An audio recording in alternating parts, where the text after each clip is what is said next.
Hello बच्चों, स्वागत है आपका एग्जाम गुरु के इस चैनल पे। और आज आपका टेस्ट हुआ जो कि एक फुल सिलेबस टेस्ट था। फुल सिलेबस टेस्ट है ये। विच ऑफ द फॉलोइंग केमिस्ट्री के क्वेश्चन डिस्कस करेंगे अभी। तो देखते हैं question number 51। Which of the following is violating Hund rule. Hund's rule, पहले हम देखते हैं हुंड्स रूल क्या होता है।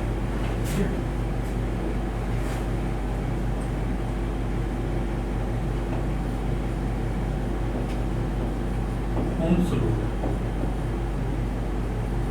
हुंड्स रूल कहता है कि मैक्सिमम, जैसे कि हम जब ऑर्बिटल में या किसी ऑर्बिटल में या किसी सबसेल में जब इलेक्ट्रॉन की फिलिंग करते हैं तो उसमें सबसे पहले maximum number of unpaired electron मिलने चाहिए। मैक्सिमम नंबर ऑफ अनपेयर्ड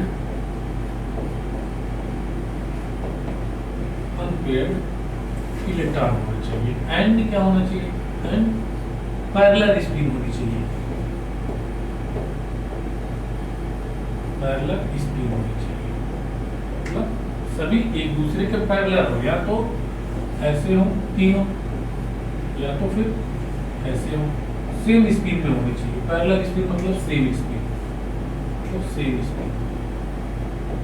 ठीक है, जैसे देखो पहला ऑप्शन देखते हैं। मैक्सिमम अनपेयर्ड है, लेकिन देखो ये सेम स्पिन के साथ है, नहीं अपोजिट स्पिन है। इसको देखो, ये स्पिन है, इसका ये है, इसका ये तो हुंड रूल को वायलेट कर रहा है। इसमें देखें पहले क्या, मैक्सिमम अनपेयर्ड इलेक्ट्रॉन मिलने चाहिए, तो एक इसमें आएगा, एक इसमें आना चाहिए, ये भी गलत हो गया। इसमें देखो यहाँ तक तो सही है, ये अपोजिट स्पिन के साथ है, लेकिन इसमें क्या है, अब स्पिन अलग हो गई, पैरेलल स्पिन है नहीं, तो ये भी गलत है। ऑप्शन नंबर कौन सा होगा? चौथा। ऑल ऑफ दीज, चारों क्या है, हुंड्स रूल को वायलेट कर रहे हैं।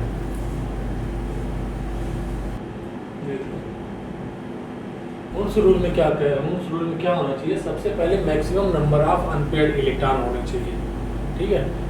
एंड पैरेलल स्पिन या सेम स्पिन के साथ होने चाहिए, अपोजिट स्पिन के साथ। आगे बढ़े, देखते हैं question number 52। Reaction of HCHO formic acid है, इसकी रिएक्शन हम करा रहे हैं कंसंट्रेट H2SO4। कंसंट्रेट H2SO4 जैसा कि हम जानते हैं ये क्या कराता है, डिहाइड्रेटिंग एजेंट होता है ये, और H2O को निकालता है। ठीक है, तो यहाँ से H2O को निकाल दो। H2O को निकाला तो हमारे पास क्या बचा? CO ही तो बचा सिर्फ। तो देखो कौन सी गैस मिलेगी हमें? कार्बन मोनोऑक्साइड गैस मिलेगी। ठीक है, कार्बन मोनोऑक्साइड गैस। ये क्या करता है? डिहाइड्रेशन करता है। कंसंट्रेट H2SO4 है, ठीक है, कंसंट्रेट H2SO4। आगे बढ़े, देखते हैं question number 53। In which of the following pair of species both metal are in its maximum oxidation state. Maximum oxidation state में होने चाहिए दोनों पेयर, एक ये, दो, तीन, चार, तीन। तो देखते हैं पहला ऑप्शन चेक करते हैं। CrO2 Cl2 और क्या है? MnO4 minus. ठीक है, Cr x मान लिया -4 -2 कितना हो गया? 0। x इक्वल टू कितना हो गया? +6। और क्रोमियम का मैक्सिमम ऑक्सीडेशन स्टेट कितना होता है? +6।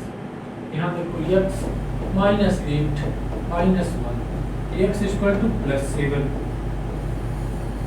Mn का मैक्सिमम ऑक्सीडेशन स्टेट कितना होता है? +7। दोनों ही अपने मैक्सिमम ऑक्सीडेशन स्टेट में है, तो यही तो हमारा ऑप्शन ही होगा।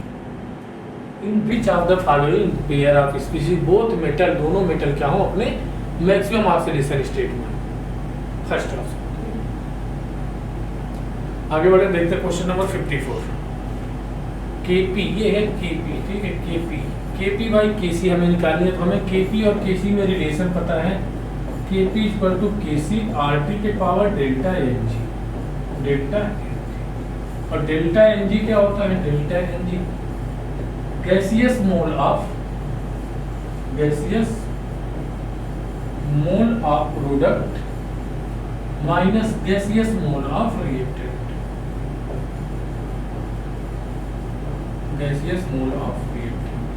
तो देखो पहले हम डेल्टा एन जी की वैल्यू निकाल लेते हैं। डेल्टा एन जी कितना होगा, प्रोडक्ट 1 माइनस 1/2 प्लस 1, ठीक है, 1 माइनस 1/2 माइनस 1, ये इससे कैंसिल, कितना बचा माइनस 1/2 रखते हैं यहाँ पे। केपी बाई केसी निकालिए तो केसी को इधर लेते आओ, केसी आ गया। अब आरटी की पावर कितना हो जाएगा, डेल्टा एनजी की वैल्यू 1/2, ये कितना आ जाएगा हमारे पास केपी बाई केसी, ये हो जाएगा 1/RT, प्लस में हो जाएगा रूट है तो रूट 1/2 को क्या रूट बना सकते हैं, रूट लिख सकते हैं, तो ये रिलेशन हमारे पास आएगा 1/√RT, 1/√RT। ऑप्शन नंबर कौन सा हो गया, सेकेंड।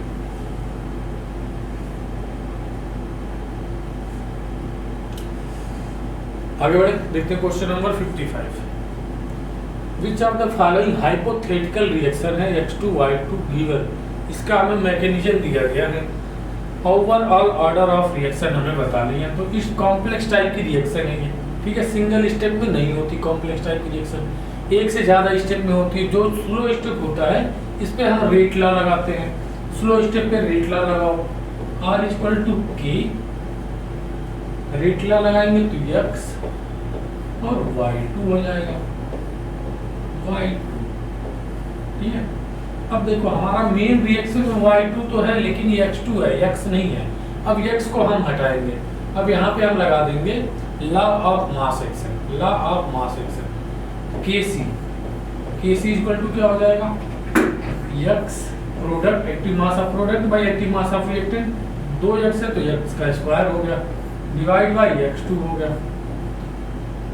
अब देखो X की जगह पे हमें रखना है ये, देखो X की वैल्यू निकालो तो कितनी आती है, X का स्क्वायर, भाई हमें X को ही तो रिप्लेस करना है, Kc और X2, ये क्या है X2,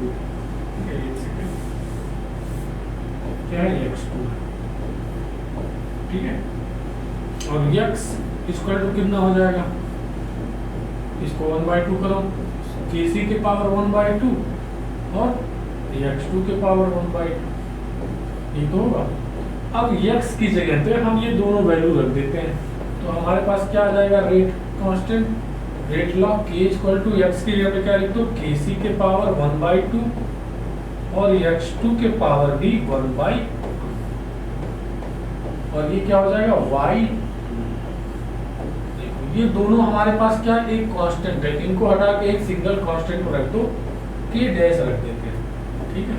अब ये X2 के पावर 1/2 और Y2, अब वो ऑर्डर ऑफ रिएक्शन हमें बतानी है, तो ऑर्डर ऑफ रिएक्शन हमारे पास हो जाएगी 1/2 प्लस 1, कितना हो जाएगा ये 3/2, 3/2 मतलब 1.5, ऑर्डर ऑफ रिएक्शन कितना आ गया हमारे पास 1.5। ऑप्शन नंबर कौन सा हो गया, थर्ड।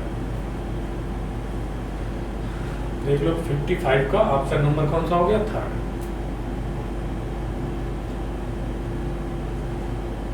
आगे बढ़े, देखते हैं क्वेश्चन नंबर 56।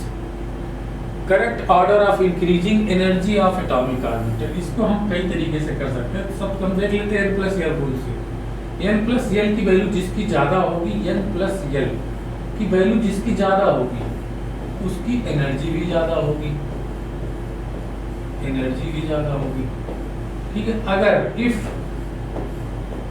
n+l की वैल्यू सेम हो जाए, n+l की वैल्यू क्या हो जाए, सेम हो जाए, तो जिसके n की वैल्यू ज्यादा होगी, जिसके n की वैल्यू ज्यादा होगी, n की वैल्यू जिसकी ज्यादा होगी उसकी एनर्जी ज्यादा लेंगे हम, उसकी एनर्जी क्या लेंगे, ज्यादा लेंगे, ठीक है। तो देखो n+l हमारे पास क्या क्या है, 5d है, और क्या है 6s है, और क्या है 4f है, और क्या है 5p है, ये तीन चारों है हमारे पास 5p। अब इसका n+l कितना आएगा, 5। अब ये चीज याद कर लो तुम, s p d f, इसके लिए l की वैल्यू क्या क्या होती है, ठीक है, जनरली याद होता है सबको। l की वैल्यू 0 1 2 3 ये होती है हमारे पास l की वैल्यू, ठीक है। ये d के लिए 2 हो गया, 5 2 7 हो गया, 6 प्लस 0 कितना हो गया, 6 हो गया, n+l की वैल्यू लिख रहे हैं n+l, ठीक है। और इसके लिए कितना हो जाएगा 4 + 3 = 7। इसके लिए 5 + 1 = 6। अब जिसके n + l की वैल्यू ज़्यादा उसकी एनर्जी ज़्यादा होगी। अब देखो 6 किसकी 5d और क्या है 4f, 5d और 4f है हमारे पास। तो 5d 4f इन दोनों की वैल्यू 7 है। अब देखो किसके n की वैल्यू ज़्यादा है, 5d के n की वैल्यू 5 है, यहाँ n की वैल्यू 4 है।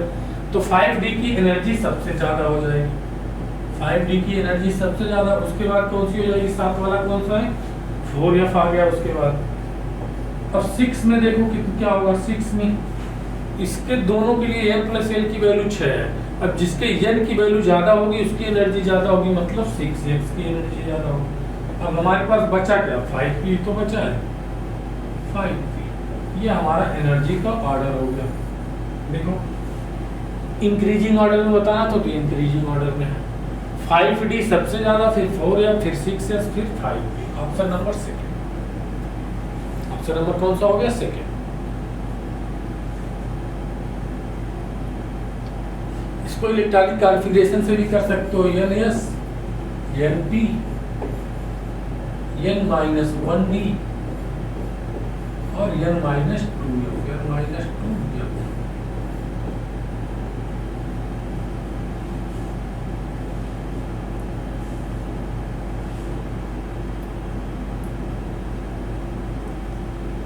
आगे बढ़े, देखते हैं क्वेश्चन नंबर 57।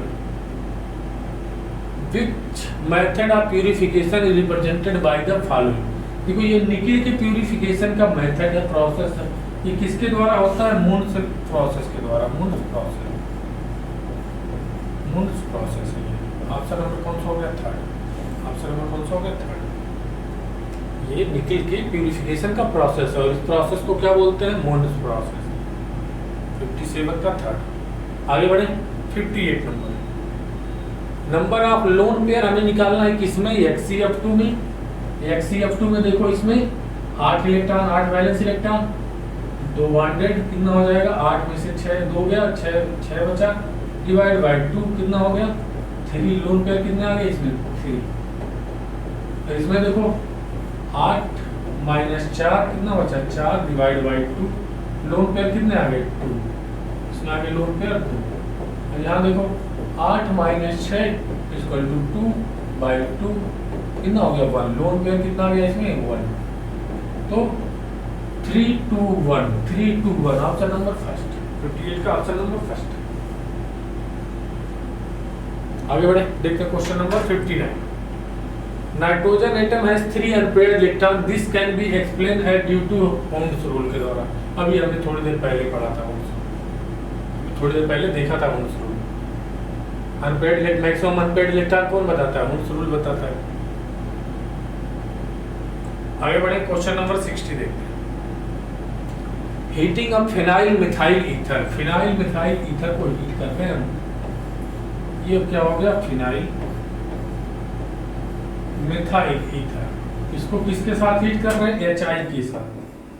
HI के साथ हीट कर रहे हैं तो हमारे पास प्रोडक्ट क्या बनेगा, ये प्लस ये माइनस, ये माइनस ये प्लस। कुछ नहीं करना है, प्लस को माइनस दे दो, माइनस को प्लस दे दो, प्लस माइनस को आपस में जोड़ दो।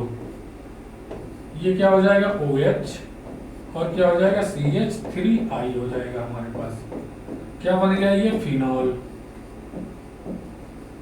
क्या बन गया फिनॉल और मिथाइल आयोडाइड। देखो ऑप्शन नंबर कौन सा हो गया phenol.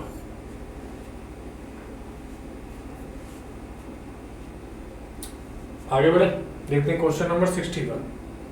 Select the following decreasing order of their radii. Radii, अब एक बात नोट करो, अगर नेगेटिव चार्ज अगर इंक्रीज कर रहा है तो साइज क्या होती है, इंक्रीज करती है, साइज इंक्रीज होती है। तो सबसे ज्यादा नेगेटिव चार्ज किस पे है, O-2 पे। तो सबसे बड़ी साइज में वो डिक्रीजिंग ऑर्डर में होता है, सबसे बड़ी साइज किसकी हो गई O-2 की। उसके बाद हो जाएगी F- की।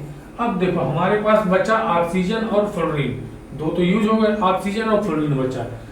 पीरियड में जब लेफ्ट टू राइट जाते हैं तो साइज छोटी होती है, तो ऑक्सीजन की साइज फ्लोरीन से बड़ी होगी। कि हमारे पास रेडियाई का डिक्रीजिंग ऑर्डर आ गया, O-2 F माइनस O और F, O और F। तो ऑप्शन नंबर कौन सा होगा? चौथा।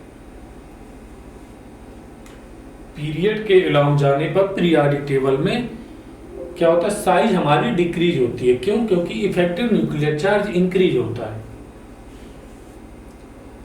आगे बढ़े, देखते हैं question number 62। Which of the following statement is correct? Solubility of aluminium halide decrease from AlF3 to AlCl3। सही बात है। क्यों? क्योंकि देखो नीचे की तरफ जाने पे क्या होता है, हमारा कोवेलेंट कैरेक्टर बढ़ता है। हमारे पास एल्यूमिनियम हैलाइड है, एल्यूमिनियम हैलाइड में नीचे की तरफ कटायन देखो फिक्स हो गया। एनायन की साइज बढ़ती है तो क्या होता है? एनायन की साइज बढ़ती है तो कोवेलेंट कैरेक्टर बढ़ता है। कोवेलेंट कैरेक्टर बढ़ेगा तो सॉल्युबिलिटी कम होगी। तो ये बात सही है।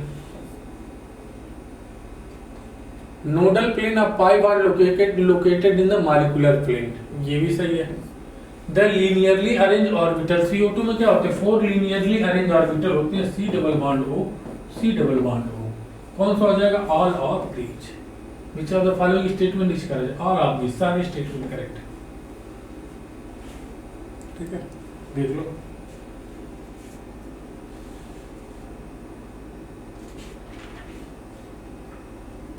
आगे बढ़े, देखते हैं question number 63। Temperature above which surfactant form micelle is called? Krafft temperature बोलते हैं। आगे देखते हैं, थ्योरेटिकल क्वेश्चन है ये 64 नंबर। हमें मैच करना है लिस्ट में। NaH क्या होगा? ये प्लस होगा, ये माइनस होगा, क्या हो जाएगा? आयनिक। जर्मेनियम किस ग्रुप का है? कार्बन ग्रुप का। CH4 इलेक्ट्रॉन प्रिसाइज होते हैं। इलेक्ट्रॉन प्रिसाइज मतलब इलेक्ट्रॉन, जितने भी इलेक्ट्रॉन होंगे वो बॉन्ड में होंगे। AlH3 इलेक्ट्रॉन डिफिशिएंट, 3 होते हैं, 3 बॉन्ड बना लिया, 2 इलेक्ट्रॉन की कमी होती है तो इलेक्ट्रॉन डिफिशिएंट होते हैं। H2O में 2 लोन पेयर आता है तो इलेक्ट्रॉन रिच हो जाता है। ए का चौथा कौन कौन से ऑप्शन में है? ऑप्शन नंबर तीसरा और पहला तो कैंसिल हो गया, तीसरा और दूसरा कैंसिल हो गया। क्यों? इसमें देखो ए का चौथा होना चाहिए तो ए का पहला है, यहाँ भी पहला है, तो ये 2 ऑप्शन हो सकता है, पहला और चौथा हो सकता है। जर्मेनियम देखो बी का पहला किसमें है? बी का पहला है, बी का इसमें दूसरा है, तो ऑप्शन नंबर कौन सा होगा? चौथा। 1 2 मिलाओगे आप सारे मिल जाएंगे।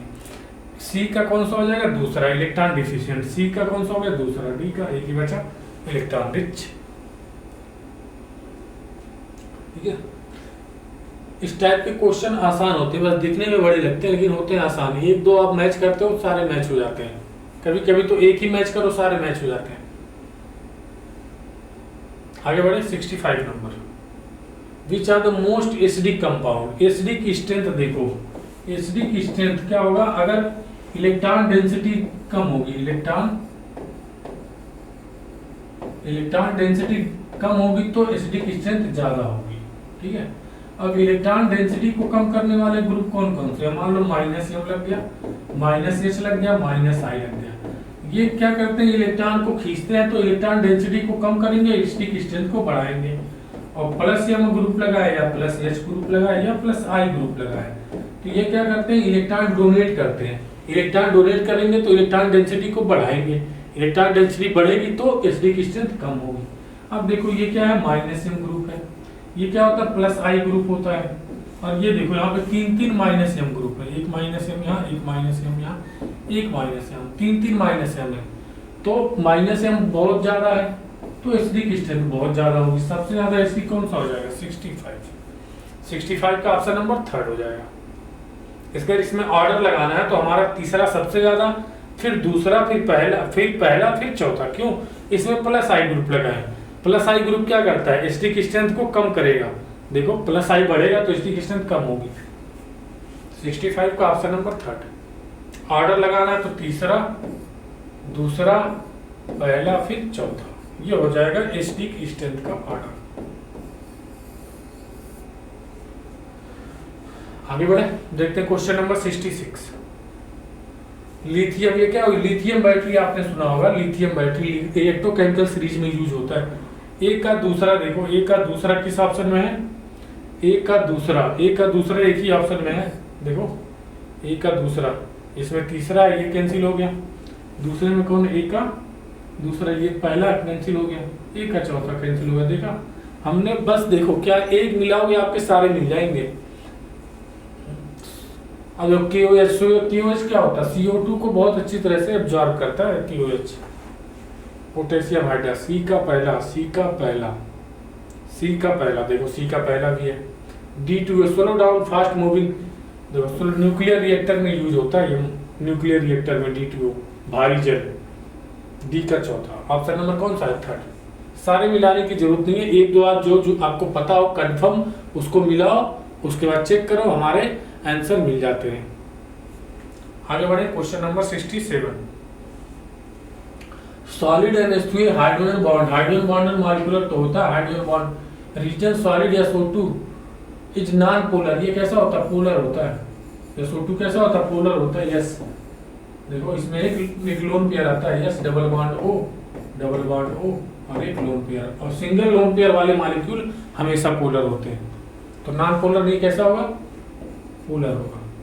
तो पहला असर्शन इज गलत, reason assertion is true, assertion and reason both are incorrect, ये गलत हो गया।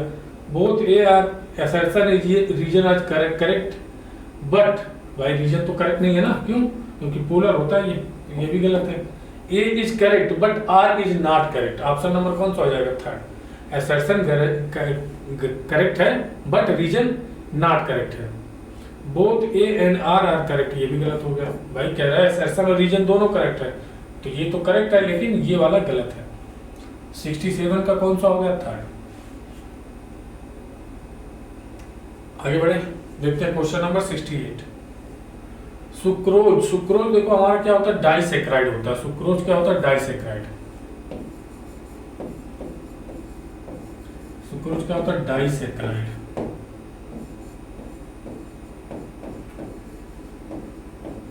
क्या है, डाइसेक्राइड है हमारे पास, ठीक है।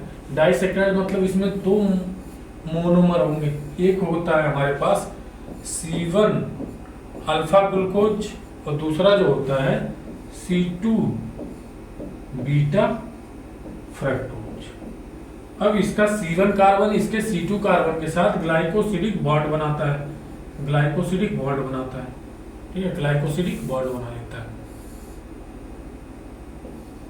ग्लाइकोसिडिक बॉन्ड बनाता है। तो कौन सा ऑप्शन रहेगा, C1 ऑफ अल्फा ग्लूकोज और C2 of beta fructose. Option number कौन सा हो गया, पहला। 68 का ऑप्शन नंबर पहला। आगे बढ़े, क्वेश्चन नंबर देखते हैं 69। Maximum work done obtain, isothermal expansion की बात कर रहा है। आइसोथर्मल मतलब टेम्परेचर कांस्टेंट है, टेम्परेचर क्या है, कांस्टेंट हो गया है। और तो डेल्टा यू भी हमारे पास जीरो हो जाएगा, जब टेम्परेचर कांस्टेंट तो इंटरनल एनर्जी जीरो। और हमारे पास formula delta U equal to क्या होता है, क्यू प्लस डब्ल्यू। अब ये जीरो हो गया तो डब्ल्यू इक्वल टू क्या हो जाएगा, माइनस क्यू। अब इसका जो हमारे पास फार्मूला आता है माइनस 2.303 NRT log V2/V1, ये हमारे पास आता है वर्क डन का फार्मूला, ठीक है। माइनस 2.303 n की वैल्यू कितनी दी है, देखो 1 मोल। आइसोथर्मल एक्सपेंशन है, देखो 1 mole of an ideal gas दिया है, 1 मोल। मोल कितना दिया है, 1। आर की वैल्यू कितनी बोली है, 2 कैलोरी लेने के लिए। और टेम्परेचर कितना, 27 डिग्री सेल्सियस है, तो 300 केल्विन हो गया, 300 केल्विन हो गया। और V2 देखो कितना हमें दिया है, log V2 22.4 दिया है, और V1 2.24 दिया है, 2.24। तो ये कट के कितना हो जाएगा, 10। और log 10 की वैल्यू कितनी होती है, 1।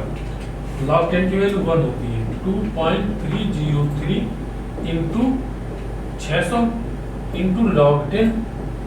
log 10 हो गया, log 10 की वैल्यू होती है 1, की वैल्यू कितनी होती है, 1।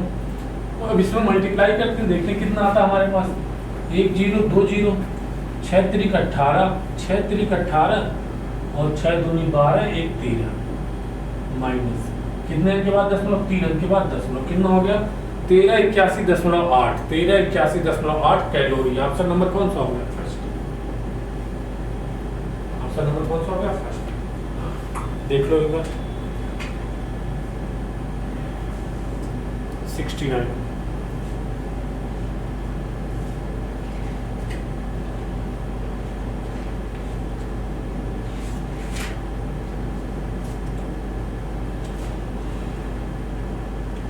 आगे बढ़े, देखते हैं question number 70। Correct increasing order of basic strength. Basic strength देखो, बेसिक स्ट्रेंथ डायरेक्टली प्रोपोर्शनल होता है इलेक्ट्रॉन डेंसिटी। अगर इलेक्ट्रॉन डेंसिटी इंक्रीज होगी, इलेक्ट्रॉन डेंसिटी इंक्रीज होगी तो बेसिक स्ट्रेंथ इंक्रीज होगी। जैसे स्टिक में क्या हो रहा था, अगर इलेक्ट्रॉन डेंसिटी बढ़ती थी तो स्टिक स्ट्रेंथ कम होता था, और अगर इलेक्ट्रॉन डेंसिटी कम होती तो स्टिक स्ट्रेंथ बढ़ता था। अब बेसिक स्ट्रेंथ को कौन बढ़ाएगा? जो इसको इलेक्ट्रॉन देगा। इलेक्ट्रॉन कौन देते हैं? प्लस एम वाले देते हैं, प्लस एच वाले और प्लस आई वाले। प्लस वाले क्या करते हैं? इलेक्ट्रॉन देते हैं। ठीक है, ये हो गया प्लस एच और प्लस आई, ये इलेक्ट्रॉन को देते हैं। और ये माइनस एम, माइनस एच और माइनस आई, ये इलेक्ट्रॉन को खींचते हैं। मतलब ये जहाँ होंगे इलेक्ट्रॉन डेंसिटी को बढ़ाएंगे ये सब, और ये इलेक्ट्रॉन डेंसिटी को कम करेंगे। अब देखो ये क्या लगाता है? माइनस एम, और ये क्या लगाता है? प्लस आई। यहाँ पे कोई नहीं है, ठीक है। रेजोनेंस तो सब में सेम है, ठीक है, रेजोनेंस सब में सेम है। अब देखो माइनस एम, हमें क्या लगाना? बेसिक स्ट्रेंथ का सबसे ज्यादा बेसिक कौन सा होगा? प्लस एम है, इलेक्ट्रॉन डेंसिटी को बढ़ा रहा है, तो माइनस एम है ना, ये तो इलेक्ट्रॉन डेंसिटी को कम करेगा। तो सबसे कम बेसिक कौन सा हो जाएगा? सेकंड वाला। और सबसे ज्यादा बेसिक कौन सा हो जाएगा? ये प्लस एम लगा रहा है, प्लस एम इलेक्ट्रॉन डेंसिटी को बढ़ाएगा। इसमें कम, इसमें बढ़ाने वाला ग्रुप है, इसमें कम करने वाला ग्रुप है, तो ये सबसे ज्यादा हो जाएगा तीसरा, सबसे ज्यादा, तीसरा सबसे ज्यादा बेसिक, और ये सबसे कम बेसिक, और बीच में ये आ जाएगा। ये हो जाएगा हमारे पास बेसिक स्ट्रेंथ का ऑर्डर। 3 1 2 इंक्रीजिंग ऑर्डर में बताना है तो हो जाएगा 3 1 3 1 2। इंक्रीजिंग ऑर्डर में बताना ना, इंक्रीजिंग ऑर्डर, तो 3 को इधर कर दो, 3 1 2, ये को आ गया इंक्रीजिंग ऑर्डर हो गया 3 1 2 3 1 2 3 1 2। ऑप्शन नंबर 3, 70 का ऑप्शन नंबर कौन सा हो गया? 3। ये है डिक्रीजिंग ऑर्डर, ठीक है, ये है डिक्रीजिंग ऑर्डर। ये ऑर्डर हमारा है इंक्रीजिंग बेसिक स्ट्रेंथ। 70 का ऑप्शन नंबर कौन सा हो गया? 3। आगे बढ़े, देखते हैं question number 71। ICl is more reactive than I2। सही बात है, ICl क्या होता है? पोलर होता है, और I2 क्या होता है? नॉन पोलर होता है, तो ये मोर रिएक्टिव हो गया। Reason I bond is weaker, I bond covalent bond होता है, और कोवेलेंट बॉन्ड आयनिक बॉन्ड से ज्यादा स्ट्रांग होता है। तो असर्शन तो गलत है, बट रीजन असर्शन तो सही है, बस रीजन गलत है। Both assertion and reason are correct. गलत हो गया ये, क्यों? क्योंकि असर्शन सही है, रीजन गलत है। A is correct but region is not correct। Option number कौन सा हो गया? Second. assertion is correct but region is not correct। both A and B are correct, ये गलत हो गया, करेक्ट वाला। A is not correct but R is correct, ये भी गलत। तो 71 का ऑप्शन नंबर कौन सा हो गया? सेकंड। आगे बढ़े, क्वेश्चन नंबर 72 देखते हैं। pH of the solution containing 50 ml of each, 10 पे minus 4 molar sodium acetate and 10 पे माइनस 4 मोलर एसिडिक एसिड। हमारे पास क्या है? एसिटिक एसिड है, COOH है। कितना मोलर? कितना मोलर है? 10 पे माइनस 4 मोलर है, 10 पे माइनस 4 मोलर। और क्या है? सोडियम एसीटेट है, देखें CH3 COONA है हमारे पास, ठीक है, COONA। ये कितना मोलर है? 10 पे माइनस 4 मोलर, ये भी है। अब देखो हमारे पास ये लग नहीं रहा, ये वीक एसिड हो गया।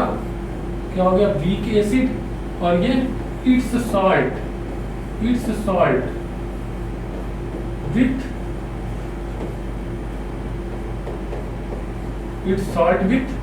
Strong base. ये कैसा स्ट्रॉन्ग बेस? ये क्या बनाएगा? Basic acidic buffer. कैसा बफर बनाएगा? एसिडिक बफर बनाएगा, एसिडिक बफर, एसिडिक बफर, ठीक है। अब एसिडिक बफर में जो पीएच हम कैलकुलेट करते हैं, पीएच ये होता है pK plus log salt by acid, salt by acid, salt by acid. और pKa देखो हमें दिया है कितना 4.57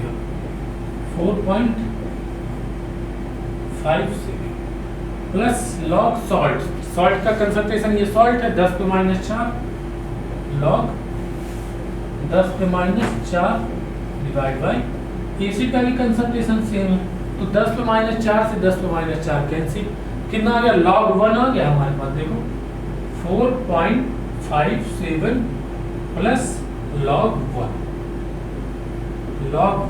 और log 1 की वैल्यू हमें पता है कितनी होती है 0, log 1 की वैल्यू कितनी होती है 0,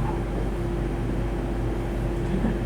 तो इसकी वैल्यू 0 रख दिया तो हमारे पास आंसर क्या आ गया 4.57, ठीक है। पीएच हमारे पास कितना आ गया 4.57, ऑप्शन नंबर सेकंड, 72 का ऑप्शन नंबर सेकंड। ये दोनों मिलके कैसा एक बफर बनाएंगे, एसिडिक बफर, और एसिडिक बफर के लिए पीएच निकालने का फार्मूला ये होता है pKa plus log salt by acid. आगे बढ़े, देखते हैं क्वेश्चन नंबर 73, देख लो एक बार।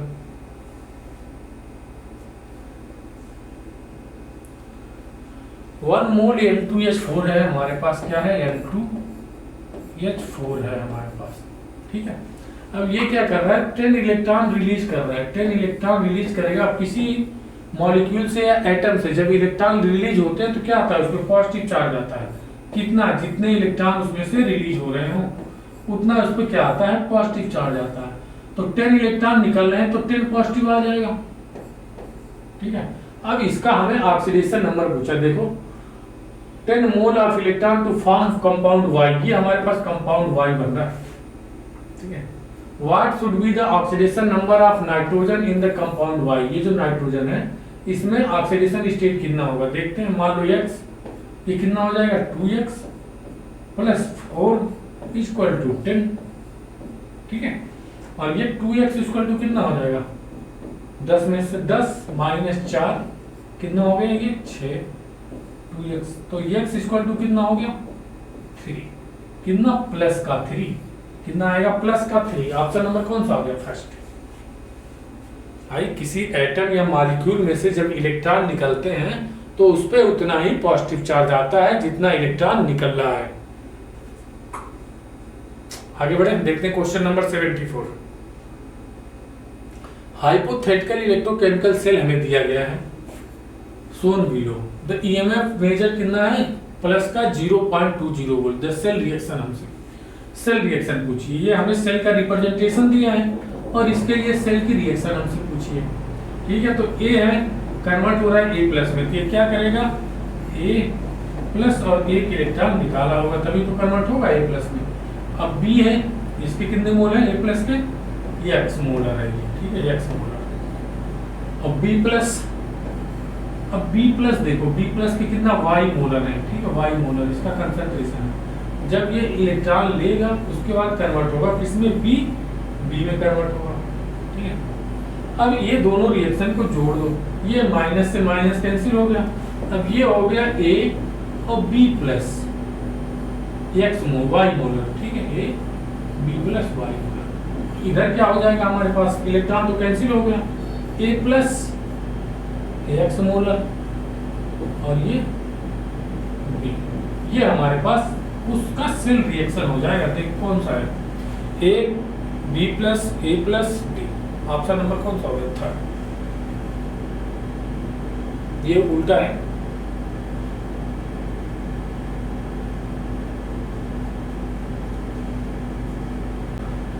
आगे बढ़े, देखते हैं question number 75। Mixture of chloroxylenol and terpineol act है, इसको क्या बोलते हैं, दोनों को मिक्सचर को डिटॉल बोलते हैं, डिटॉल। और डिटॉल क्या काम करता है एंटीसेप्टिक, एंटीपायरेटिक होता नहीं।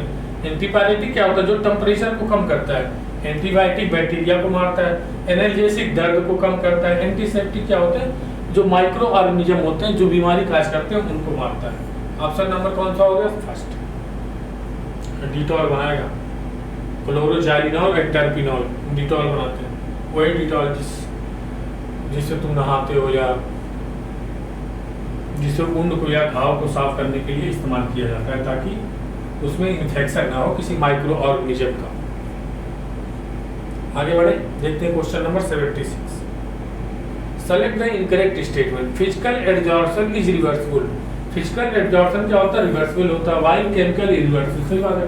क्यों? केमिकल एडजॉर्प्शन में केमिकल बॉन्ड बनते हैं और फिजिकल एडजॉर्प्शन में फिजिकल बॉन्ड नहीं बनते, बस वो एक दूसरे के ऊपर ऐड हो जाते हैं। High pressure favour physical adsorption, while low pressure favour chemical adsorption. ये गलत है। हाई फेवर दोनों एडजॉर्प्शन को फेवर करता है।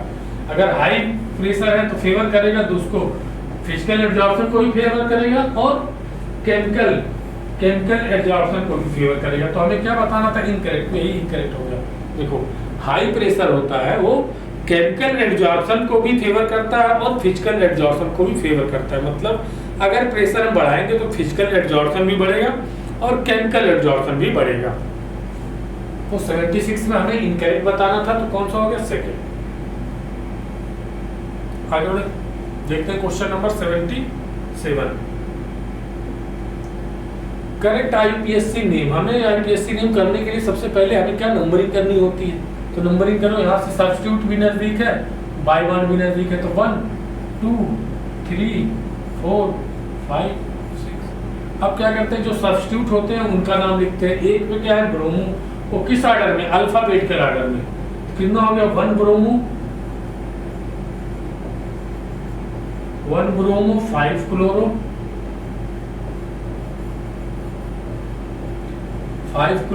4 मिथाइल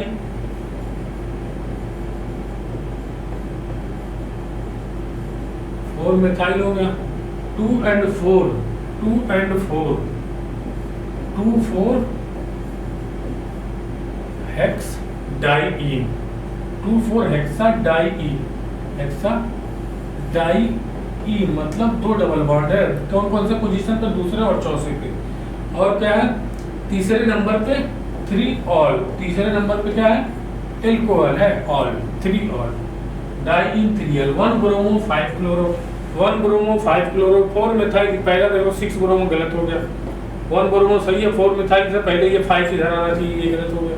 6 ब्रोमो गलत हो गया। तो ऑप्शन कौन सा है? ये तो बचा। अब देख लो, 1 bromo 5 chloro 4 methyl 2 4 hexa diene 3 all. अब 77 का ऑप्शन नंबर 4 देख लो।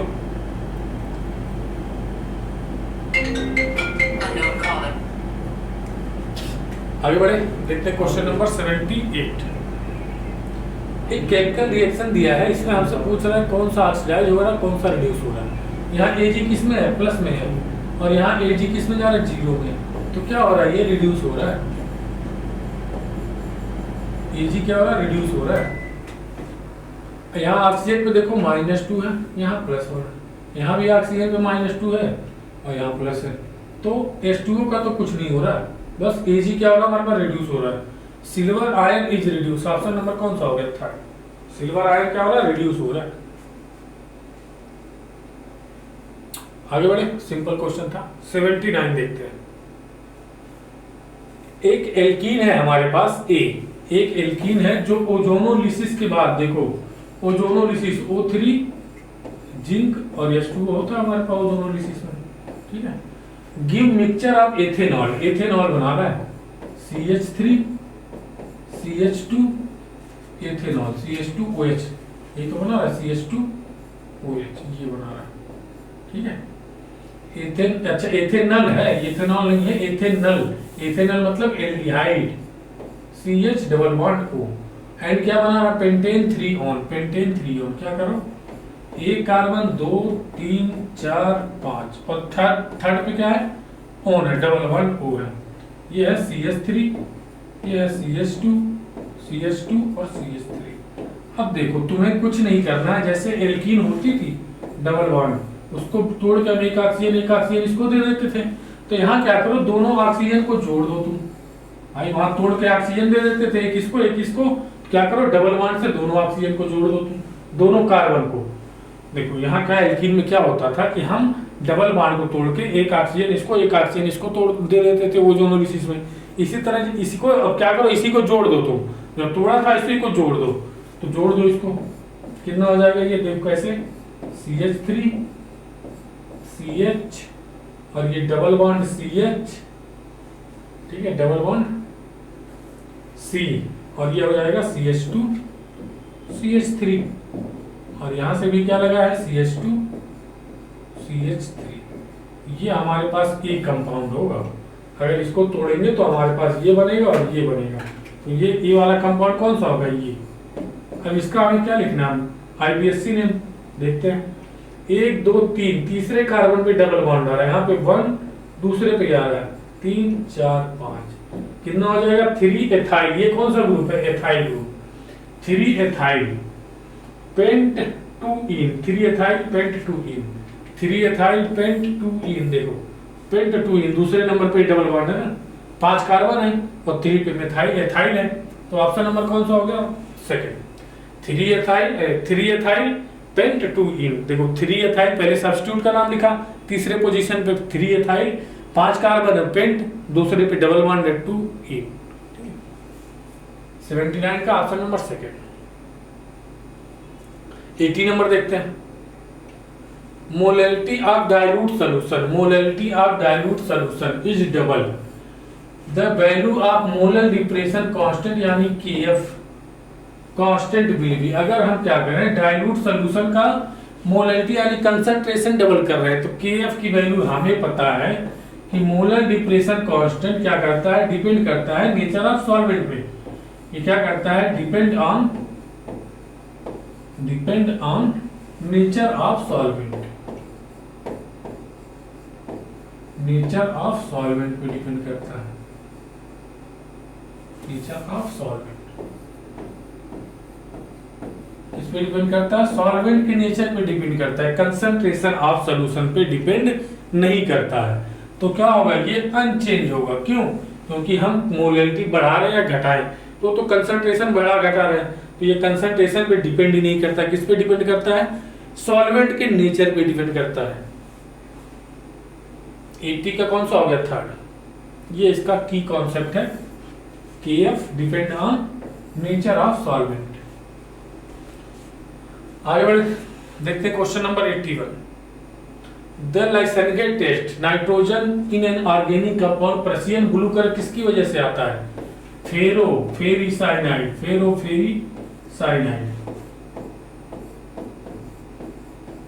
फेरीसाइनाइड की वजह से।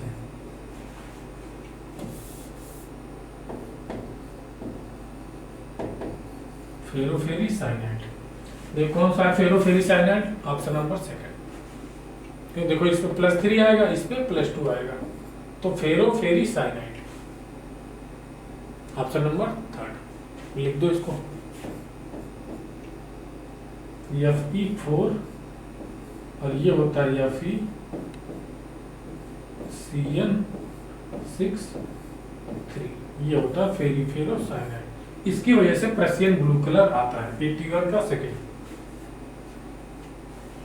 आगे बढ़े 82 नंबर देखते हैं। Boric acid polymerise due to, boric acid क्या होता है, BOH। अब इसमें क्या होता है, हाइड्रोजन बॉन्डिंग होती है जिसकी वजह से पॉलीमराइज होते हैं, OH और OH। अब दूसरा यहाँ पे आएगा B, क्या हो जाएगा OH, यहाँ पे OH और ये OH। अब यहाँ पे क्या हो जाती है, हाइड्रोजन बॉन्डिंग, यहाँ भी हाइड्रोजन बॉन्डिंग। किसकी वजह से होती है, क्या है, हाइड्रोजन बॉन्ड। ये भी क्या है, हाइड्रोजन बॉन्ड। एक नहीं, इनमें बहुत सारे हाइड्रोजन बॉन्ड होंगे, ठीक है, सब एक दूसरे से जुड़ जुड़ के क्या बनाएंगे, पॉलीमर बनाएंगे।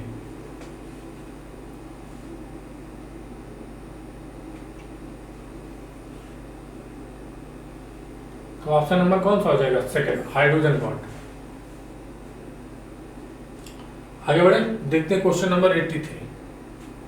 Half cell reaction for rusting of iron हमें दिया है, डेल्टा जी हमें निकालना है इन किलो जूल में रिएक्शन। देखो हमें क्या दिया है, यहाँ पे क्या हो रहा है, रिडक्शन हो रहा है, देखो रिडक्शन हो रहा है।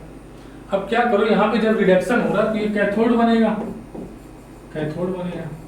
अब ये कैथोड बन गया तो इसको एनोड बना दो, इसको क्या करो Fe और ये बन जाएगा Fe+2 और ये 2 इलेक्ट्रॉन, ठीक है। और इसका ई नॉट कितना दिया हमारे पास, -0.44 इलेक्ट्रॉन वोल्ट दिया, ठीक है। रिडक्शन पोटेंशियल दिया है SRP, ठीक है। अब देखो यहाँ से 2 इलेक्ट्रॉन, ये 2 इलेक्ट्रॉन कैंसिल हो जाएंगे, ठीक है। तो अब हमारे पास देखो डेल्टा ई इसका कितना हो जाएगा, ई सेल कितना हो जाएगा, ई नॉट सेल हो जाएगा हमारे पास E cathode minus E naught anode. Cathode हमारे पास क्या है, ये है, तो इसका कितना 1.23 माइनस का 0.44 कितना हो जाएगा, ये 4 3 7 4 2 6 और 1.67 वोल्ट हो जाएगा, ठीक है। ये हमारे पास ई नॉट की वैल्यू आ गई और हमें निकालना है डेल्टा जी नॉट। तो हमें एक रिलेशन पता है ई नॉट और डेल्टा जी नॉट में क्या होता है, वो ये क्या बनेगा, एनोड और ये कैथोड। हमें डेल्टा जी नॉट में और ई नॉट में relation -n F into E not, ये रिलेशन होता है। -n क्या होता है, कितने इलेक्ट्रॉन इन्वॉल्व हो रहे हैं सेल रिएक्शन में, कितने इलेक्ट्रॉन है, 2 इलेक्ट्रॉन, देखो 2 इलेक्ट्रॉन हो जाएगा। n की वैल्यू कितनी हो गई, 2, और F की वैल्यू हमें पता है 96500 कूलम होती है, और ई नॉट की वैल्यू अभी हमने लिखी है कितना, 1.67, ठीक है। तो मल्टीप्लिकेशन करो इसमें, ये कितना हो जाएगा, 2 7 14 और 2 6 12 1 13 और 2 1 2 1 3.34 इंटू 96500। क्या करो, अब इसका मल्टीप्लिकेशन करेंगे, तो हमारे पास जो डेल्टा जी नॉट आएगा वो लगभग आ जाता है माइनस का, ये माइनस तो रहेगा ही, 322 आ जाता है, 322.00 समथिंग आएगा। तो हमारे पास आंसर कितना आ जाएगा, ये आप कैलकुलेट करके देखना है, ठीक है। कितना जाएगा आंसर, सेकंड। आगे बढ़े, 84 नंबर देख लो इसको एक बार। मेन हमारा कॉन्सेप्ट क्या है, हमें ई नॉट सेल का निकालना है और क्या निकालना है, ये रिलेशन है, ये दोनों हमारे कॉन्सेप्ट है, ये पता है, क्वेश्चन आराम से हो जाएगा। उसके बाद सिर्फ कैलकुलेशन करना है। आगे बढ़े, 84 नंबर देखते हैं। Most suitable reagent for conversion, alcohol को किसमें कन्वर्ट कर रहे हैं, एल्डिहाइड में। तो ये देखो हमारे पास KMnO4 है, पोटेशियम परमैंगनेट और CrO3 है। ये क्या होते हैं, स्ट्रॉन्ग ऑक्सीडाइजिंग एजेंट होते हैं। ये एल्कोहल को क्या करते हैं, एसिड में कन्वर्ट कर देते हैं, RCOOH में कन्वर्ट कर देते हैं, ठीक है। और ये जो हमारा होता है पाइरिडीनियम क्लोरोक्रोमेट, ये क्या करता है हमारे पास, ये माइल्ड ऑक्सीडाइजिंग एजेंट होता है, माइल्ड ऑक्सीडाइजिंग एजेंट होता है। ये क्या करता है, एल्कोहल को एल्डिहाइड में कन्वर्ट करता है, ठीक है। तो ये वाला हमारा आंसर हो जाएगा चौथा।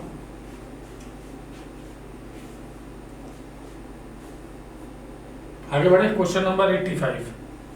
बीच of the following arrangement represent increasing order of oxidation number.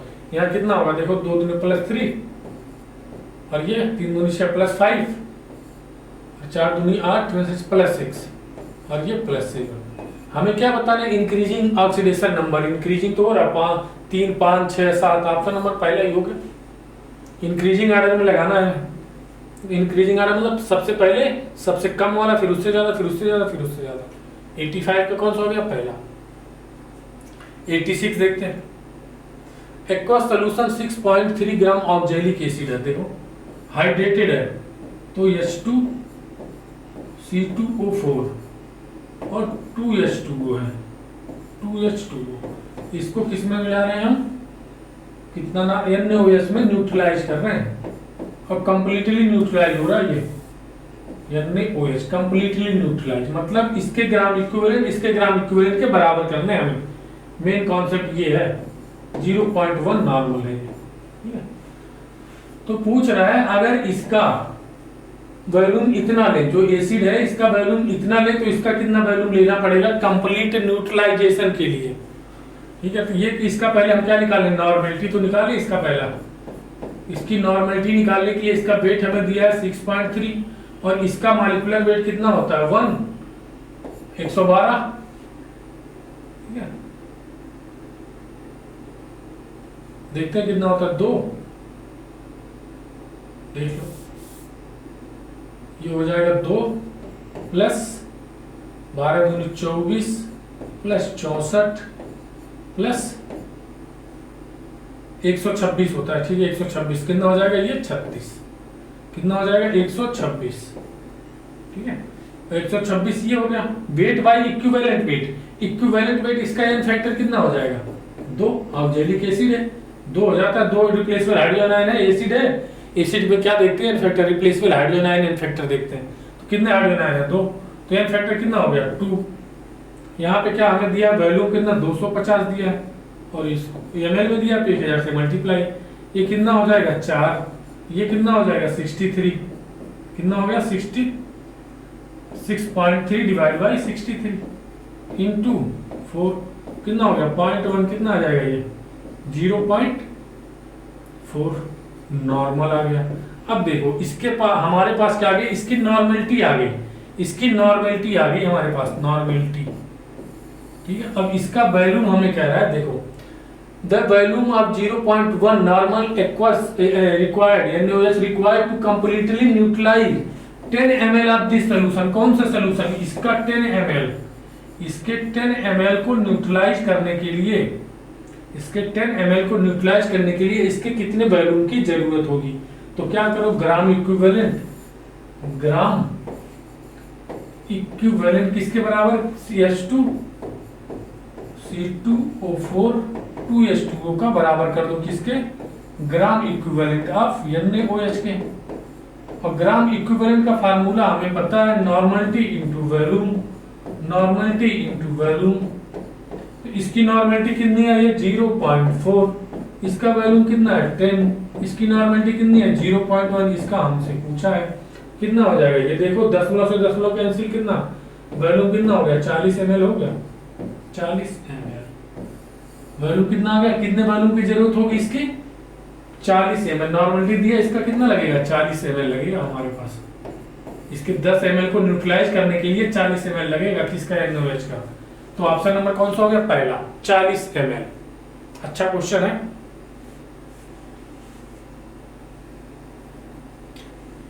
आगे बढ़े, देख लो इसको एक बार।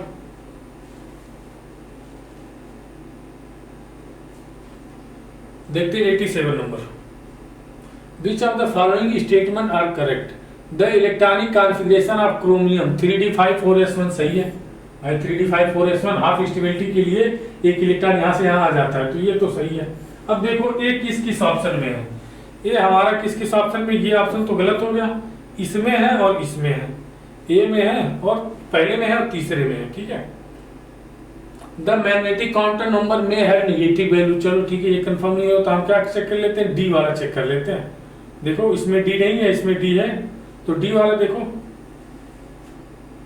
डी वाला हमें पूछा ऑक्सीडेशन नंबर कितना हो गया इसका, ये +1 हो गया, -3x इक्वल टू 0, तो 3x इक्वल टू कितना हो गया -1, x इक्वल टू कितना -1/3। डी वाला क्या हो गया, गलत हो गया हमारे पास, डी वाला गलत है। देखो डी इसमें है, ये तो गलत हो गया ना, फिर भाई हमें क्या बताना है, करेक्ट बताना है, तो डी इसमें, तो डी तो करेक्ट आ रहा है, इनकरेक्ट आ रहा है, तो ये भी गलत हो गया। हमारे पास बचा क्या थर्ड, तो 87 का कौन सा हो गया ऑप्शन नंबर थर्ड। भाई अब देखो इसमें क्या करते हैं, हम पहले एक ऑप्शन देखो, एक चेक करो जो हमें कंफर्म हो, उन्हीं को चेक करते हैं जो हमारा कंफर्म हो, उसके बाद कोई ऑप्शन नेग्लेक्ट करो, ऑप्शन को क्या करो नेग्लेक्ट करो, जो ऑप्शन नहीं हो सकता। कौन सा नहीं हो सकता था, ठीक है, हमने देखा ए वाला हमारा सही है। अब ए जिस ऑप्शन में होगा वो तो सही होगा, इसमें ए नहीं था ये तो नन है, ठीक है। अब इन दोनों में ए था, अब इसको चेक कर लिया हमने, ठीक है, बी यहाँ भी, बी यहाँ भी, ठीक है। अब किसको चेक कर लो, सी और डी को चेक कर लो, सी को चेक करो या तो डी को चेक करो, तो हमने डी को चेक किया, ये गलत आया, तो मतलब डी वाला होगा नहीं, तो तीसरा 87 का तीसरा। इस टाइप के क्वेश्चन बस देखने में बड़े लगते हैं, होते नहीं है। एक दो स्टेटमेंट से ही हमारा आंसर आ जाता है। आगे बढ़े, 88 नंबर देखते हैं। Nitrogen and oxygen are main component in atmosphere but these do not react and form are nitrogen oxide. ठीक है, अच्छी बात है।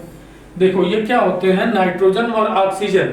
नाइट्रोजन और ऑक्सीजन में क्या होता है, नाइट्रोजन में तो ट्रिपल बॉन्ड होता है, हाँ, और ट्रिपल बॉन्ड को तोड़ना में बहुत सारी एनर्जी लगेगी भाई। ट्रिपल बॉन्ड से नाइट्रोजन अटैच होता है और ऑक्सीजन डबल बॉन्ड से। अब दोनों मजबूत बॉन्ड है, दोनों को तोड़ने के लिए एनर्जी ज्यादा लगेगी। जब एनर्जी ज्यादा लगेगी तब वो रिएक्ट करेंगे। इसलिए नॉर्मली नाइट्रोजन ऑक्सीजन क्या होता है, रिएक्ट नहीं करते क्योंकि उसको तोड़ने में एनर्जी ज्यादा लगेगी। ठीक है, not react form oxide of nitrogen. सही है। स्टेटमेंट सेकंड देखो, the reaction between nitrogen and oxygen required high temperatures. क्या बोला हमने, हाई एनर्जी की जरूरत होगी, हाई एनर्जी की जरूरत होगी उनको तोड़ने के लिए, तब उनमें रिएक्शन होगा। ठीक है, तो स्टेटमेंट हमें दोनों सही लग रहे हैं। Statement first is true, statement second is true, statement second is correct explanation of statement first. सही बात है, रीजन भी सही है, एसेशन भी सही है, दोनों स्टेटमेंट सही है। 88 का कौन सा हो गया, ऑप्शन नंबर फर्स्ट। देख लो एक बार।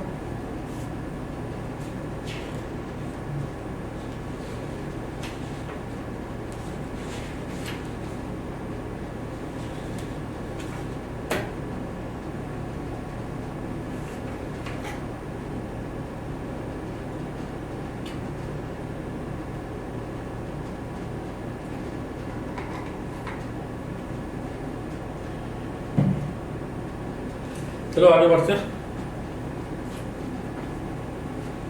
89 नंबर देखते हैं। देखो B2 क्या होता है, B2 में 2 पेड इलेक्ट्रॉन आते हैं, पैरामैग्नेटिक हो जाता है, ये भी हो। देखो ये अपने इंटरमीडिएट ऑक्सीडेशन स्टेट में है, तो ये ऑक्सीडाइज भी हो सकता है और रिड्यूस भी हो सकता है। बॉन्ड ऑर्डर ग्रेटर देन नहीं होता, बॉन्ड ऑर्डर इसका कितना आता है, बॉन्ड ऑर्डर आता है 1, तो ये तो नहीं होगा। यस और पी ऑर्बिटल की मिक्सिंग होती है, ये भी होगा। देखो PQRT, PQRT, QRS गलत हो गया, P इसमें है और ये क्या हुआ, ये भी गलत हो गया। P इसमें है, P इसमें भी है। ठीक है, अब PQST है, यस देखो इसमें यस है, इसमें R है, R वाला होगा। ऑप्शन नंबर देखो, पहला ही हमने मिलाया, सारे ऑप्शन मिल गए। इसमें यस यस नहीं होगा, इसका बॉन्ड ऑर्डर ग्रेटर देन 2 से जो बराबर है नहीं होगा, 1 होगा इसका बॉन्ड ऑर्डर, तो कौन यस वाला गलत हो गया, तो इसमें यस था तो ये कैंसिल कर दो। कौन सा सही हो गया, ऑप्शन नंबर सेकंड। एक ही मिलाया, हमारा आंसर मिल गया। 89 का कौन सा हो गया, ऑप्शन नंबर सेकंड। 90 देख लो। देखो इसमें हमें अरेंज करना है इंटरमॉलिक्यूलर फोर्स ऑफ अट्रैक्शन। सबसे ज्यादा इंटरमॉलिक्यूलर फोर्स इसमें होता है, क्योंकि ये क्या है, थर्मोसेटिंग है, थर्मोसेटिंग। और ये क्या है, पॉलीथीन फाइबर होता है, और बूना एस क्या होता है, इलास्टोमर होता है। तो सबसे ज्यादा फोर्स ऑफ अट्रैक्शन होता है थर्मोसेटिंग में, फिर फाइबर में, फिर इलास्टोमर में। तो बैकेलाइट में सबसे ज्यादा, फिर पॉलीथीन में, फिर बूना एस में। ऑप्शन नंबर सेकंड क्या होता है, फोर्स ऑफ अट्रैक्शन ज्यादा होता है। आगे बढ़े, देखते हो question number 91। Which are the following not used antacid. Antacid की तरह कौन सा यूज नहीं होता, सोडियम कार्बोनेट, Na2CO3, Na2CO3 को हम एंटासिड की तरह यूज नहीं कर सकते। आगे बढ़े, देखते question number 92। Coordination number of metal crystalline hexagonal close packing, HCP में कितना होता है कोऑर्डिनेशन नंबर, 12। कितना हो गया, option number first 12। Hexagonal close packing में कोऑर्डिनेशन नंबर कितना होता है, 12। 90 अगला देखते हैं 93 number. An ionic solid with Schottky defect, the number of positive and negative ion are same. Schottky defect में क्या होता है भाई, शॉर्टकी डिफेक्ट में जो मॉलिक्यूल जो हमारा पर आयनिक कंपाउंड या आयनिक सॉलिड होता है, उसमें पॉजिटिव और नेगेटिव चार्ज क्या होते हैं, बराबर होते हैं। और जब उनमें डिफेक्ट आता है, तो इक्वल नंबर, भाई एक पॉजिटिव जाएगा तो एक नेगेटिव भी जाएगा, 2 पॉजिटिव जाएगा 2 नेगेटिव भी जाएगा। कहाँ से, क्रिस्टल से, तभी तो डिफेक्ट आएगा उसमें। मतलब equal number of cation and anion vacancy मिलेगी। अगर एक कैटायन जाएगा तो एक एनायन जाएगा, एक कैटायन के साथ एक एनायन जाएगा, तो न्यूट्रल बना रहेगा और वैकेंसी भी क्रिएट हो जाएगी। देखो पहला स्टेटमेंट देखते हैं, in an ionic solid, ionic solid में ही सॉल्ट की डिफेक्ट होता है, सही बात है। The number of positive and negative ion are same, positive और नेगेटिव आयन दोनों सेम होते हैं। ऑप्शन पहला स्टेटमेंट पहला तो सही है। Equal number of cation and anion vacancy are present, जब डिफेक्ट आता है उसमें, ठीक है, टेम्परेचर दे दो, टेम्परेचर देंगे तो उनमें क्रिस्टल टूटेगा, क्रिस्टल टूटेगा तो उसमें डिफेक्ट आएगा, मतलब उसमें इक्वल नंबर, एक कैटायन जाएगा तो एक एनायन जाएगा। इक्वल नंबर ऑफ कैटायन और एनायन वैकेंसी क्रिएट होगी। तो स्टेटमेंट दोनों सही है हमारे। Statement first is true, statement second is true, सही statement second is correct explanation of statement first. Option number कौन सा हो गया फर्स्ट? 93 का ऑप्शन नंबर कौन सा हो गया फर्स्ट?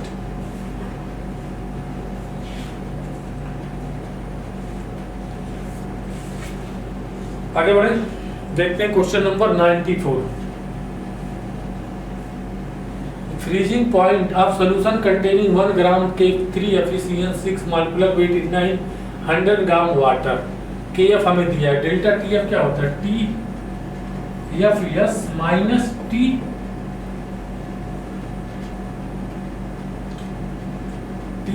नॉट, ठीक है, TF नॉट होता है minus TFS, TF not minus TF, delta TF देखो, डेल्टा TF क्या होता है?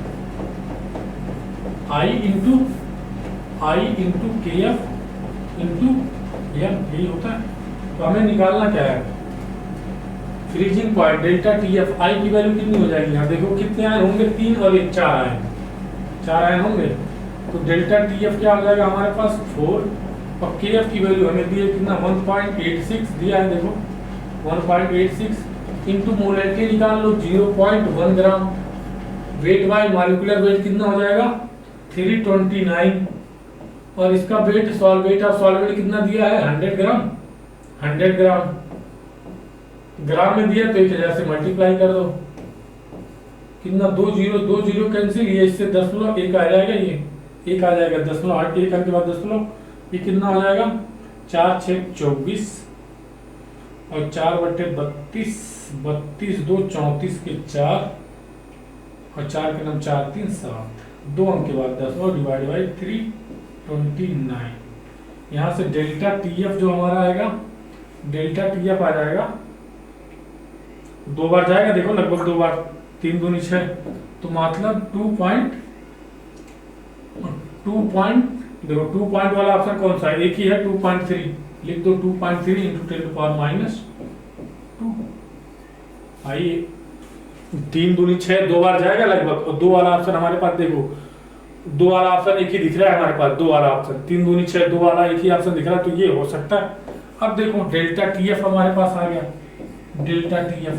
अब डेल्टा TF इक्वल टू क्या होता है? TF नॉट माइनस TFS, और TF नॉट फ्रीजिंग पॉइंट क्या होता है? TF नॉट प्योर सॉल्वेंट का फ्रीजिंग पॉइंट कितना होता है? 0 डिग्री सेल्सियस, और TFS हमें बताना है कितना हो जाएगा? माइनस TFS कितना आया हमारे पास?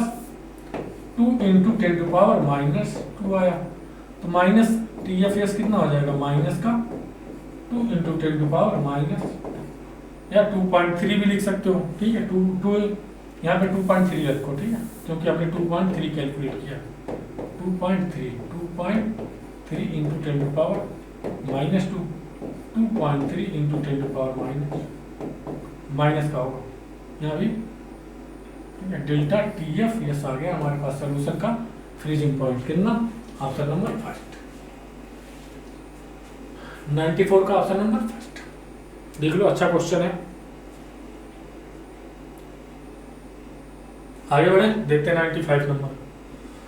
Alkali metal dissolve in liquid ammonia to give blue solution. Sodium, देखो एल्कली मेटल को डिजॉल्व करते हैं लिक्विड अमोनियम, देखिए क्या क्या बनता है। एल्कली मेटल मान लो हमारे पास क्या है? सोडियम है, इसको X प्लस Y इसमें डिजॉल्व कर दो अमोनिया में, ठीक है। तो यहाँ पे जो हमारा बनता है वो एक अमोनिएटेड आयन बनेगा, यानी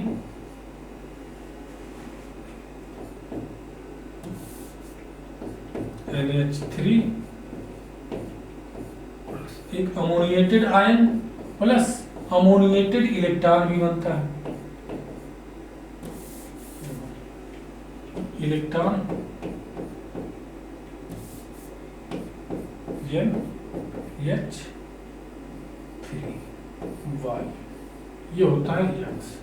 ठीक है, ये क्या है, अमोनिएटेड आयन है और ये है अमोनिएटेड इलेक्ट्रॉन। इसी की वजह से क्या होता है, हमारा ये कैसे कलर का होता है, अमोनिएटेड इलेक्ट्रॉन की वजह से ही जो हमारा एल्कली मेटल को अगर हम अमोनिया में डालें तो किस कलर का होता है, डार्क ब्लू कलर का होता है। ठीक है, डीप ब्लू या डार्क ब्लू कलर का, डीप ब्लू कलर। तो पहला तो ब्लू कलर सोल्यूशन सही है statement. Alkali metal in liquid ammonia gives solvated species of type M इतना एल्कली मेटल। ठीक है, स्टेटमेंट फर्स्ट इज ट्रू है बट स्टेटमेंट सेकंड भी ट्रू है but statement second is not the correct explanation of statement first. Option number कौन सा हो जाएगा, सेकंड। क्यों, दोनों स्टेटमेंट सही है लेकिन जो ब्लू कलर आता है अमोनिएटेड इलेक्ट्रॉन की वजह से आता है, न कि अमोनिएटेड कैटायन की वजह से आता है।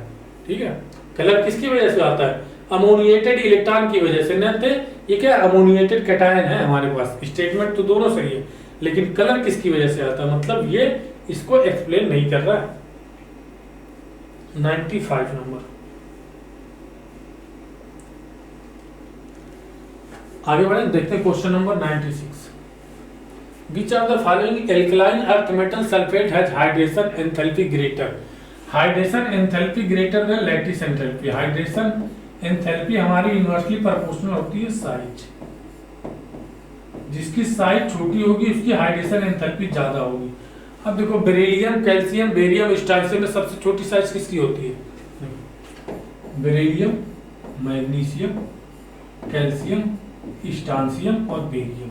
सबसे छोटी साइज किसकी होगी, बेरिलियम की। तो साइज छोटी तो हाइड्रेशन एनर्जी सबसे ज्यादा। तो ऑप्शन नंबर सेकेंड। ऑर्डर लगा सकते हो आप, उल्टा ऑर्डर हो जाएगा ऐसे हाइड्रेशन एनर्जी का। साइज बढ़ेगी, हाइड्रेशन एनर्जी कम होगी। 96 का ऑप्शन नंबर सेकेंड। आगे बढ़े, 97 नंबर देखते हैं। The complex showing A spin only magnetic movement 2.82 magnetic movement.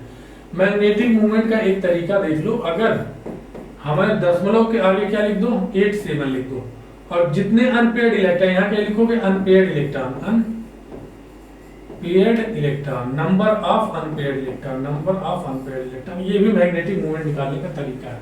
Ni कितना आएगा, 0, तो Ni का कितना होता है 28। ये हो जाएगा 3d8 और 4s2। ठीक है, अब अनपेयर्ड इलेक्ट्रॉन देखो इसमें आते हैं 1 2 3 4 5, और ये इसमें तो दोनों पेयर होंगे। यहाँ पे देखो 1 2 3 4 5 6 7 8, दो अनपेयर्ड इलेक्ट्रॉन आ रहे हैं, लेकिन ये मत लगा देना। क्यों, ये क्या होता है, स्ट्रॉन्ग फील्ड लिगेंड। ये क्या करा देता है, पेयरिंग करा देगा, पेयरिंग हो जाएगी यहाँ पे। स्ट्रॉन्ग फील्ड लिगेंड क्या करा देता है, पेयरिंग। ये हो जाएंगे 2 2 4 2 6 2 8। अनपेयर्ड इलेक्ट्रॉन क्या होगा, 0, तो ये क्या होगा, मैग्नेटिक मूवमेंट होगा नहीं। अब सेकंड वाला ऑप्शन देखो, सेकंड, फर्स्ट वाला तो कैंसिल हो गया, सेकंड वाला NiCl, इस पे कितना चार्ज आएगा, x की वैल्यू रखोगे +2 आ जाएगा। ठीक है, तो 28 Ni+2 कितना हो जाएगा, ये 3d8 और 4s 0 हो जाएगा। भाई दो इलेक्ट्रॉन निकाल देंगे, +2 चार्ज है, ये कितना हो जाएगा 3d8 और 4s 0। अब ये देखो यहाँ पे जो क्लोरीन है ये होता है वीक फील्ड लिगेंड होता है। यस, वीक फील्ड लिगेंड होता है ये पेयरिंग नहीं कराता है। तो यहाँ पे दो अनपेयर्ड इलेक्ट्रॉन आएंगे हमारे पास, 1 2 3 4 5 हो गया, 1 2 3 4 5 6 7 8, दो अनपेयर्ड इलेक्ट्रॉन दिख रहे हैं हमारे पास। तो जितने अनपेयर्ड इलेक्ट्रॉन हो, मैग्नेटिक मूवमेंट जब निकाला जाए तो उसको यहाँ रख दो, इंटू 87 कर दो, ये हमारे पास मैग्नेटिक मूवमेंट आ जाएगा। ठीक है, तो ऑप्शन हमारे पास वही तो लाना है, 2.82 या 2.87 अप्रॉक्स में आ जाएगा। ऑप्शन नंबर कौन सा हो जाएगा, सेकंड। 97 का ऑप्शन नंबर सेकंड। देख लो, उसके बाद आगे बढ़ते हैं। आगे बढ़े, देखते हैं 98 number. Correct stability order of the following. Stability, carbocation की स्टेबिलिटी देखने का ऑर्डर जो होता है, सबसे पहले तो देखो रेजोनेंस। रेजोनेंस। उसके बाद देखो plus M plus H plus I, ये क्या करेंगे, स्टेबिलिटी को बढ़ाएंगे और minus M minus H minus I stability को कम करेंगे। अब देखो रेजोनेंस किसमें है, यहाँ क्या है, रेजोनेंस है, लोन पेयर पॉजिटिव रेजोनेंस, और यहाँ भी रेजोनेंस है, लोन पेयर और पॉजिटिव रेजोनेंस। और रेजोनेंस वाले, ये इसमें रेजोनेंस नहीं है, इसमें रेजोनेंस नहीं है, तो रेजोनेंस वाला ज्यादा स्टेबल होगा जिसमें रेजोनेंस ना हो। सबसे पहले क्या देखते हैं, रेजोनेंस। तो यहाँ पे देखो रेजोनेंस वाला इन दोनों में देखो, अब इन दोनों में चेक करेंगे कौन ज्यादा स्टेबल है। यहाँ देखो रेजोनेंस है, सेम रेजोनेंस है, यहाँ CH3 ग्रुप लगा हुआ है, तो यहाँ कितने हो गए, 3 3 6 अल्फा हाइड्रोजन, 6 अल्फा हाइड्रोजन है, यहाँ कितने हैं, CH3 हो गया तो 3 अल्फा हाइड्रोजन है, प्लस H भी यहाँ ज्यादा है, और रेजोनेंस से इन दोनों में रेजोनेंस तो सेम हो गया। अब क्या देखेंगे, रेजोनेंस सेम हो गया, अब क्या देखेंगे, अल्फा हाइड्रोजन प्लस H देखेंगे, 6 अल्फा हाइड्रोजन 3 अल्फा हाइड्रोजन, तो इसमें सबसे ज्यादा कौन सा हो जाएगा, पहला, सबसे ज्यादा स्टेबल कौन सा हो जाएगा, पहला, सबसे ज्यादा स्टेबल पहला। उसके बाद कौन सा हो जाएगा, तीसरा। अब इन दोनों में देखते हैं, इन दोनों में देखो यहाँ पे क्या हो जाएगा, 1 2, और यहाँ पे अल्फा हाइड्रोजन सीधे सीधे देख लो, यहाँ पे क्या हो जाएगा, CH3 और यहाँ पे H, अल्फा हाइड्रोजन मतलब हाइपर कॉन्जुगेशन, यहाँ पे 3 2 5 5 अल्फा हाइड्रोजन, यहाँ पे 1 और 2 अल्फा हाइड्रोजन। तो इन दोनों में सबसे ज्यादा स्टेबल कौन सा होगा, दूसरा, फिर होगा चौथा सबसे लास्ट में। ये होगा स्टेबिलिटी का ऑर्डर, ठीक है। तो दूसरा, पहला सबसे ज्यादा, फिर तीसरा, पहला तीसरा दूसरा चौथा, ऑप्शन नंबर कौन सा होगा, चौथा। भाई रेजोनेंस वाले सबसे ज्यादा होंगे, उसके बाद आगे चेक करेंगे, आगे बढ़े, देखते हैं 99 नंबर। sp2 hybridization of carbon is found. देखो डायमंड क्या होता है, कार्बन ऐसे जुड़े होते हैं, टेट्राहाइड्रली कार्बन, ये होता है डायमंड का, sp3 हाइब्रिडाइजेशन आ जाता है 4 सिग्मा बॉन्ड। लेकिन ग्रेफाइट में क्या होता है, ऐसे बॉन्डिंग होती है, हेक्सागोनल स्ट्रक्चर बनता है ग्रेफाइट का, हेक्सागोनल स्ट्रक्चर बनता है, ऐसे हेक्सागन बनते हैं, ठीक है। तो यहाँ पे एक क्या आते हैं, एक फ्री इलेक्ट्रॉन आता है, एक फ्री इलेक्ट्रॉन आता है, और यहाँ पे हाइब्रिडाइजेशन 3 बॉन्ड है तो sp2 हो जाता है। इसी तरह जैसे इसमें 6 कार्बन का रिंग बन रहा है, और जो फुल्ली रिंग होता है उसमें 6 कार्बन और 5 कार्बन दोनों के रिंग आते हैं। ग्रेफाइट में क्या होता है, ग्रेफाइट में 6 कार्बन के रिंग आएंगे जो आपस में जुड़े होंगे, 6 कार्बन की रिंग, ठीक है। और फुल्ली रिंग में क्या होगा, देखो ग्रेफाइट का जो स्ट्रक्चर होता है ऐसे होगा, ठीक है, 6 कार्बन की रिंग ऐसे, ठीक है। अब ये नीचे भी 6 कार्बन की रिंग बनाओ, एक काम करो, पहले इसको ऐसे कर लो,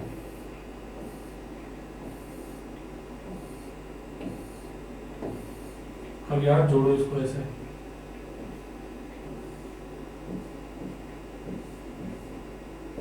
ऐसे जुड़े होते हैं, और इनमें क्या आता है, एक फ्री इलेक्ट्रॉन आता है, ये क्या है, ग्रेफाइट है, ग्रेफाइट। ये फ्री इलेक्ट्रॉन की वजह से देखो 3 बॉन्ड बने हैं तो sp2 हो जाएगा, और इस इलेक्ट्रॉन की वजह से इसकी क्या होती है, कंडक्टिविटी बहुत ज्यादा होती है, कंडक्टेंस ज्यादा होती है इसकी। ये क्या हो गया, डायमंड, ये हो गया ग्रेफाइट। और फुल्ली रिंग में जैसे इसमें देखो 6 मेंबर रिंग बन रही ना, तो फुल्ली रिंग में क्या होता है, 6 मेंबर रिंग भी बनती है और 5 मेंबर रिंग भी बनती है, ठीक है, 5 मेंबर रिंग भी बनती है ऐसे, 5 मेंबर रिंग, ठीक है।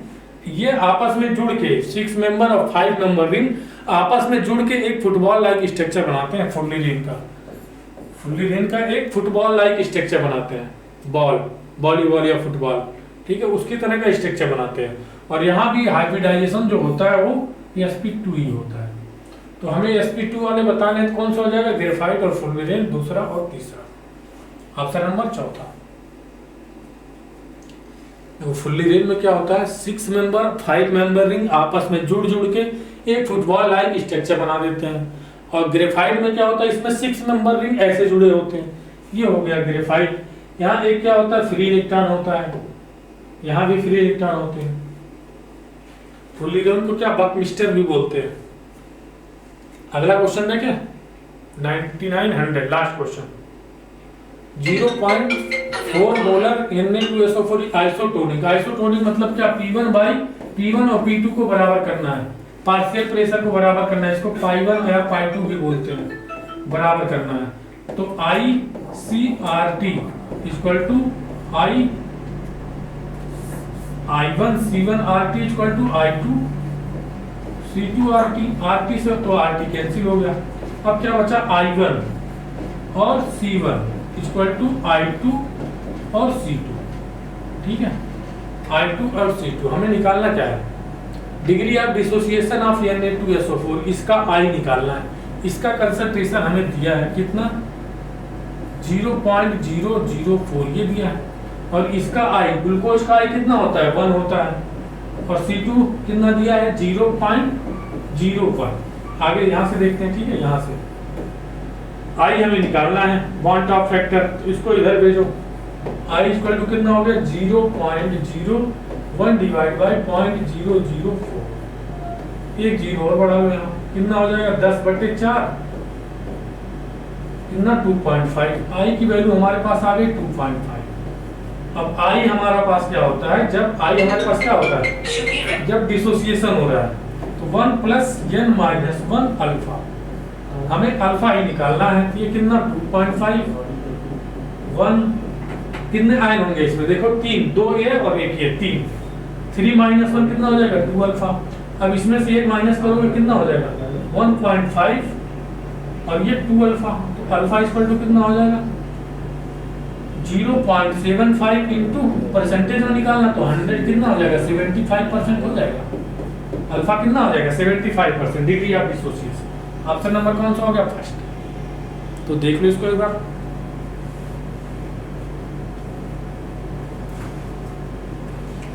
तो बच्चों थैंक यू सो मच, मिलते हैं नेक्स्ट वीडियो में।